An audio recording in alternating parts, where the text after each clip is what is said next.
Doctor Abdul കലാമിൻ്റെ വാക്കുകൾ കടമെടുത്താൽ ലോകത്തെ ഇത്രമാത്രം സ്വാധീനിക്കാൻ കഴിയുന്ന ഒരു വിഭാഗം ഇല്ല ഗുരുക്കന്മാരെ പോലെ.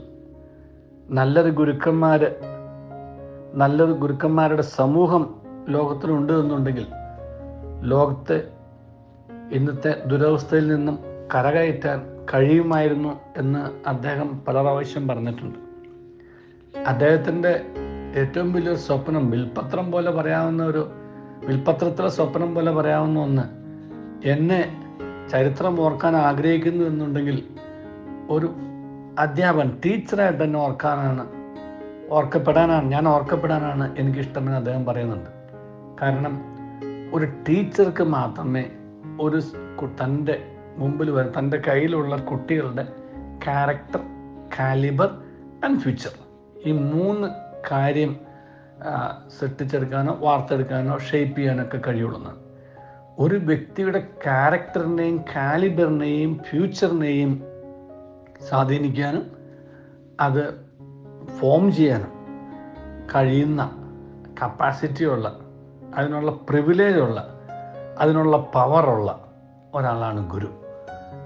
ആ ഗുരു എന്ന് പറയുന്നത് നമ്മൾ ഒരു ക്ലാസ് മുറിയെ കണ്ടിട്ട് കാര്യമില്ല. സമൂഹത്തിൽ ഏതെങ്കിലുമൊക്കെ തരത്തിൽ സ്വാധീനം ചെലുത്താൻ കഴിവുള്ള, തങ്ങൾക്ക് മേധാവിത്വമുള്ള, തങ്ങൾക്ക് ആശയപരമായി സ്വാധീനിക്കാൻ കഴിവുള്ള ആരെയും ഇപ്രകാരമുള്ള നല്ല ഗുരുക്കന്മാരായിട്ട് കാണാൻ കഴിഞ്ഞാൽ, ആ ഗുരുക്കന്മാർക്ക് ഇതൊന്ന് മനസ്സിലാക്കാൻ സാധിച്ചാൽ സമൂഹത്തിൽ വലിയ മാറ്റം ഉണ്ടാകും. അങ്ങനെ നോക്കുമ്പോൾ പിതാവ് നല്ലൊരു ഗുരുവാണ്, മാതാവ് നല്ലൊരു ഗുരുവാണ്. അദ്ദേഹം പറഞ്ഞ മറ്റ് 2 ഘടകങ്ങളാണ്, 3 ഫാക്ടേഴ്സാണ് അദ്ദേഹം പറഞ്ഞത്. അതുകൊണ്ടാണ് മാതാ, പിത, ഗുരു, ദൈവം എന്ന് പറയാൻ തന്നെ കാരണം. അതുപോലെ ഏത് നേതൃസ്ഥാനത്തിരിക്കുന്നവരും ഇപ്രകാരമുള്ള പ്രകാശധാരകളാണ്. കാരണം തങ്ങളെ വിശ്വസിക്കുന്ന, തങ്ങളെ അനുഗമിക്കുന്ന, തങ്ങളുടെ പിന്നാലെ വരുന്ന, അല്ലെങ്കിൽ ഫോളോവേഴ്സ്, അനുഗമിക്കുന്ന എന്ന് പറഞ്ഞാൽ മുഴുവൻ ഫോളോവർ എന്നുള്ള അർത്ഥം കിട്ടില്ലല്ലോ, ഫോളോവേഴ്സിനെല്ലാം ഇപ്രകാരം അവരുടെ ക്യാരക്ടറിനെയും കാലിബറിനെയും ഫ്യൂച്ചറിനെയും ഷേപ്പ് ചെയ്യാൻ തക്ക ആ ഒരു ആർജവത്വം ഗുരുക്കന്മാർക്കുണ്ടാവണം. അതിനാണ് നേതൃത്വം എന്ന് പറയുന്നത്, അല്ലാതെ ഭരണമല്ല നേതൃത്വം. നമുക്കൊക്കെ തെറ്റുപറ്റിയത്, നേതൃത്വത്തെ നമ്മൾ കാണുന്നത് ഒരു അധികാര സ്ഥാനമായിട്ടാണ്.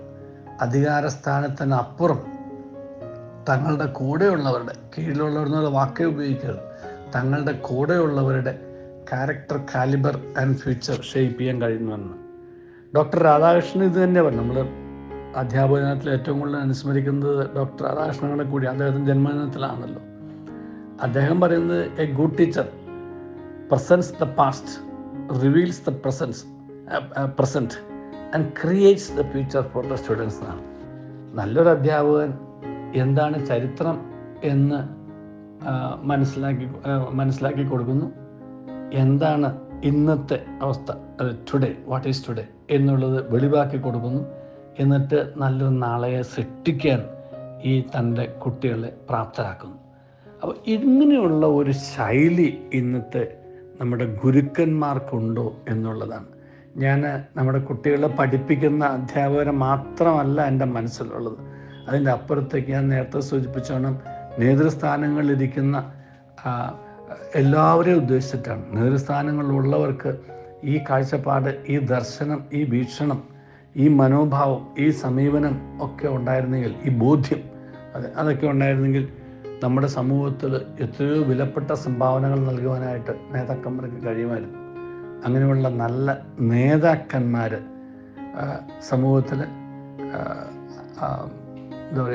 ആത്മീയം, മതപരം, സാമുദായികം, സാമൂഹികം, സാംസ്കാരികം, രാഷ്ട്രീയം തുടങ്ങിയുള്ള എല്ലാം, വിദ്യാഭ്യാസം, ഇതുകൊണ്ട് എല്ലാ മേഖലകളിലും ഇപ്രകാരമുള്ള നല്ല ഗുരുക്കന്മാരുണ്ടാവട്ടെ. തങ്ങളുടെ ഉത്തരവാദിത്വത്തെക്കുറിച്ച് ബോധ്യമുള്ളവരും ആ ബോധ്യങ്ങൾക്കനുസരിച്ച് ജീവിക്കുന്നവരും ആയിട്ടുള്ള നല്ല ഗുരുക്കന്മാർ, അങ്ങനെയുള്ള ഗുരുക്കന്മാർ ഉണ്ടാവാൻ പ്രാർത്ഥിക്കാം. അങ്ങനെയുള്ള ഗുരുക്കന്മാരെ നമുക്ക് ഒരിക്കൽ കൂടി വന്ദിക്കുകയും ചെയ്യാം. ദൈവം നമ്മെ അനുഗ്രഹിക്കട്ടെ. നല്ലൊരു ദിവസം എല്ലാവർക്കും നേരുന്നു.